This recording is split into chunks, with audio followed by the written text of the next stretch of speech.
Are you looking for inspiration on how to organize your homeschool room?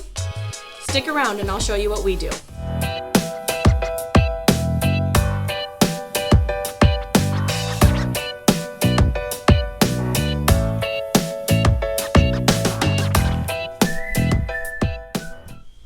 Welcome back to Molding Our Monkeys. Today I'm going to show you how we organize our schoolroom. We're starting school today, so there's some excitement in the air. So I'm going to show you what we do to organize all of our school supplies. Now remember, this is our first day of school, so a lot of this won't look this way in a couple of weeks, but this is how I like to start our school year. So, quick tour of our cabinets. We're lucky enough to have this wonderful school space that we can kind of keep stuff here. We still have to kind of clean up because we can't just shut the door because it's in the middle of our basement, but it's nice to have a designated space. So our first cabinet is, up here I have file folder games.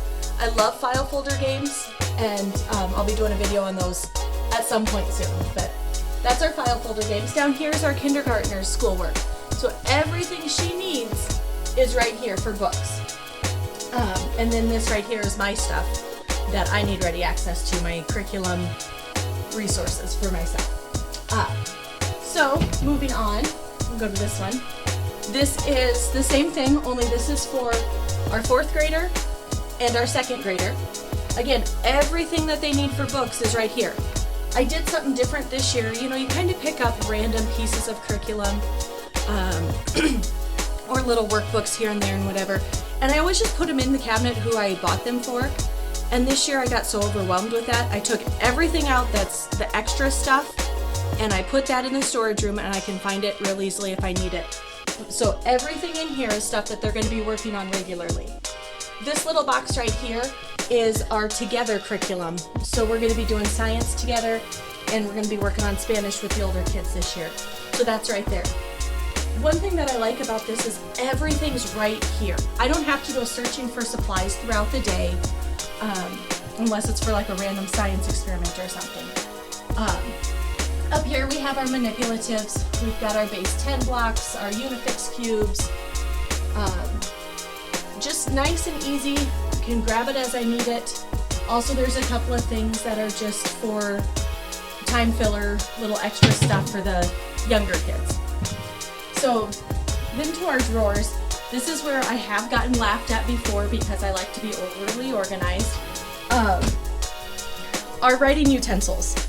Everything's in its own little box, so when I tell the kids go grab the crayons, they can just grab the crayons. They don't have to dig.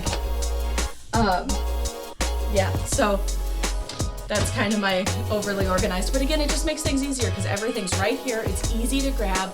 I'm not spending my day running around trying to find the supplies we need. So we have our office supplies. We've got glue, we've got dry erase markers, scissors, tape, that sort of stuff. So it's all right there. When we finished our basement, moved our school area down here, I went and bought seconds of staplers and that sort of stuff so that it's right here. So this is just our random, here's some little extra school supplies, and if you use Heart of Dakota like I do, you know that we use a lot of note cards. So there's my note card stash. The last drawer is just a bunch of random stuff that needed a place to go. Is the puppy coming downstairs? Oh. So down here, we'll go to this drawer first, it's kind of hard for you here. This is just our paper and some art supplies, coloring books, things that it's easy for the kids to have access to, things that I don't care if they get into in their free time, but stuff that we will need during the school day. Next one, same sort of thing, paint and clay, paint brushes, all of that is just right there. So when you open up the curriculum and you're like, oh look, I need to paint today, I don't have to go find it. This drawer definitely will not look this way by the end of this week. This is our 2-year-old's busy drawer or door. In reality, these are activities that as she's getting antsy, I can grab and set her at the table and keep her entertained a little bit. Or in theory, that's what would happen. Reality is she gets into it, pulls everything out every single day, and I have to clean it back up at the end of every day. But that's all right too. At least she's happy.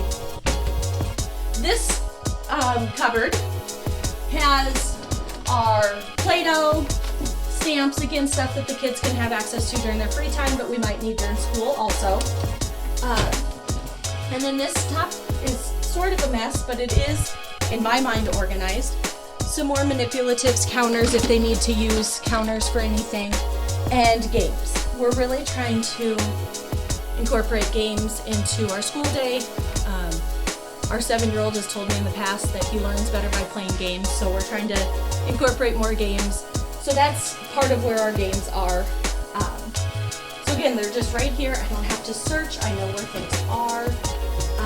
And then the other part that I want to show you is right over here. This is what I call our reference shelf. So it's got most of our nonfiction books. Again, stuff that I want the kids to have access to at all times. I don't care if they pull these books off and read them, obviously, but any of our encyclopedias, our dictionaries, that sort of stuff. Again, they're right here. They're right next to our school table. I don't have to search for them every day. This mess of a basket is our son's easy readers. Trying to encourage him to go for books that he can read easily. So that is our schoolroom at the beginning of our school year. If you like this video, give us a thumbs up and check out our other videos.